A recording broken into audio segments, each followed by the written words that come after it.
হর হর মহাদেব। তো তোমরা সবাই কেমন আছো বন্ধুরা? আশা করছি তোমরা সবাই খুব ভালো আছো। তো বন্ধুরা, আজকে হচ্ছে শ্রাবণ মাসের দ্বিতীয় সোমবার। তো আমার প্রথম সোমবারটা উপোস করা হয়নি, তাই আমি দ্বিতীয় সোমবার থেকে উপোসটা করছি।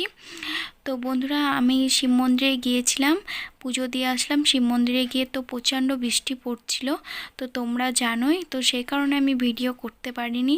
তো বন্ধুরা, দেখতেই পাচ্ছ এখন আমি ঘরে পুজো করে নিচ্ছি। আর আমাদের ঘরে এমনি শিবলিঙ্গ নেই, তার জন্য পিকচার ফটো দিয়ে আমি পুজো করছি বাবা শিবের। তো বন্ধুরা, তোমরা হয়তো ভাববে যে দিদিভাই তুমি পিকচারে কেন এভাবে পুজো করছো। তো বন্ধুরা, আমি মনে করি যে পিকচার হোক বা পাথরের মূর্তি হোক, বাবাকে মন থেকে ডাকলে, বাবার ভক্তি ভরে পুজো করলে, আমি বিশ্বাস করি বাবা মহাদেব সেখান থেকে পুজো গ্রহণ করবে। সেটা পাথরের মূর্তি হোক বা পিকচার হোক, সেটা কোনো ম্যাটার করে না।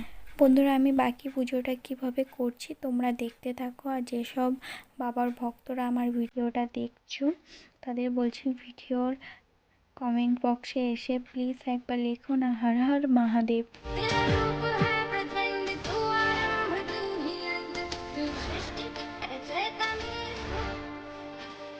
मैं खुद हूँ खंड खंड, फिर कैसा है घमंड, मुझे तुझ में है समाया मेरे भोले